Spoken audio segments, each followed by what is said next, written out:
Om Swastiastu, salam harmoni. Perkenalkan, nama saya Nikade Anggelis Kayanti dengan NIM 221705104 dari nomor 6 dengan nomor absen 26. Di sini saya akan memaparkan tentang implementasi dari konsep Trihita Karana pada masyarakat Bali dalam menangani dan mengurangi dampak COVID-19.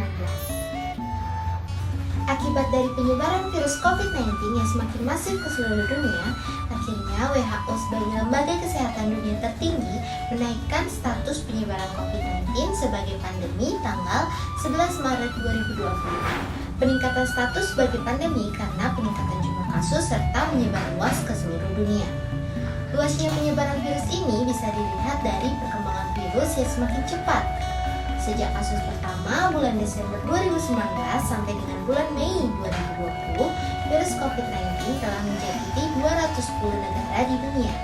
Penyebaran kasus COVID-19 itu juga menjangkiti Indonesia pada tanggal 2 Maret 2020. Upaya penanganan yang sistematis sudah diupayakan oleh pemerintah dengan membentuk gugus tugas penanganan COVID-19 berdasarkan Keputusan Presiden Republik Indonesia Nomor 7 Tahun 2020. Berpedoman pada berbagai aturan yang sudah diterapkan di atas, pemerintah daerah mengimplementasikan sesuai dengan situasi dan kondisi yang ada di daerahnya.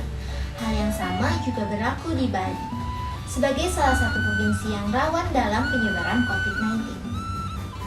Penyebab kerawanan ini adalah karena masyarakat Bali memiliki tingkat mobilitas tinggi akibat dari tujuan wisata dunia.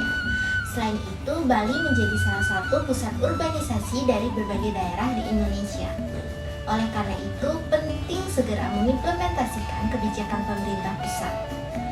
Bentuk implementasi di Provinsi Bali adalah dengan membentuk Satgas Gotong Royong yang melibatkan komponen desa adat yang awalnya diberi nama Pekraman. Desa Pekraman yang sejak tahun 2019 diubah menjadi desa adat adalah pemerintahan lokal Bali yang mengurusi masalah adat dan budaya Bali. Adanya keputusan bersama ini menjadi dasar komponen masyarakat adat yang ada di Bali untuk bersama-sama mencegah penyebaran COVID-19 di Provinsi Bali. Hal ini penting karena di Bali seperti diketahui terdapat dualisme pemerintahan, yaitu pemerintahan dinas yang berorientasi dengan aturan pemerintah secara nasional. Di sisi lain, ada pemerintahan desa adat yang berdasarkan kearifan lokal budaya Bali. Masifnya penyebaran COVID-19 tentu juga perlu kebijakan lain. Pendekatan sosial budaya penting juga dilakukan agar lebih cepat dapat mengendalikan COVID-19. Untuk mendukung pemerintahan dalam menyukseskan pencegahan COVID-19, maka Lembaga Desa Adat Bali mengimplementasikan kebijakan itu melalui falsafah Trihita Karana. Trihita Karana itu memiliki pengertian 3 penyebab kesejahteraan atau kebahagiaan yang terdiri dari parayangan adalah hubungan manusia dengan Tuhan, pawongan adalah hubungan manusia dan manusia, dan pelemahan adalah hubungan manusia dan alam semesta. Langsung saja saya bahas mengenai bagaimana sih implementasi dari konsep Trihita Karana dalam rangka pencegahan dampak virus COVID-19. Aspek parayangan, penanganan COVID-19 berbasis desa adat di Bali memakai pendekatan skala dan niskala. Aspek niskala berkaitan dengan aspek kepercayaan dan religius masyarakat Bali. Sesuai dengan Surat Edaran Nomor 472/157/PPDA/DPMA dan Nomor 05/SK/RDA Provinsi Bali 3 2020 tertanggal 28 Maret 2020, maka seluruh desa adat di Bali diberikan tugas untuk menyampaikan kepada masyarakat luas. Bentuk informasinya berupa himbauan agar melakukan doa niskala atau memohon berkah bersama pemuka agama atau pemangku di Pura Kayangan 3 Desa Adat. Caranya dengan mempersembahkan upakara yaitu nyejer daksina atau dalam bahasa Indonesia maksudnya mempersembahkan daksina yaitu alat ritual dalam agama Hindu sampai COVID-19 berakhir dan ada pemberitahuan lebih lanjut. Kemudian desa adat juga dihimbau untuk melakukan doa bersama dengan jumlah yang terbatas untuk memohon kepada Tuhan Yang Maha Esa atau Ida Betara Sesungkaman sesuai dengan adat kebiasaan di masing-masing desa atau desa adat setempat agar wabah COVID-19 segera berakhir demi keharmonisan alam, krama, dan budaya Bali.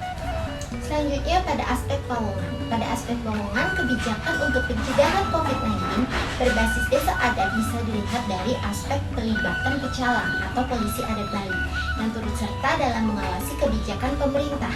Pecalang ini ikut melakukan tugas dalam mengawasi pergerakan masyarakat yang tidak penting untuk mencegah meluasnya penyebaran COVID-19.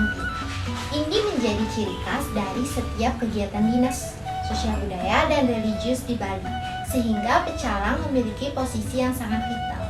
Pecalang dalam hal tertentu bisa lebih efektif dalam menyelesaikan permasalahan di masyarakat Bali. Yang terakhir, aspek pelemahan. Pelemahan merupakan hal-hal yang mengatur hubungan manusia dengan alam dan sekaligus menjaga supaya alam di sekitar tetap lestari. Begitu juga halnya dalam penanganan COVID-19 di Bali. Maka unsur pelemahan tidak bisa diabaikan.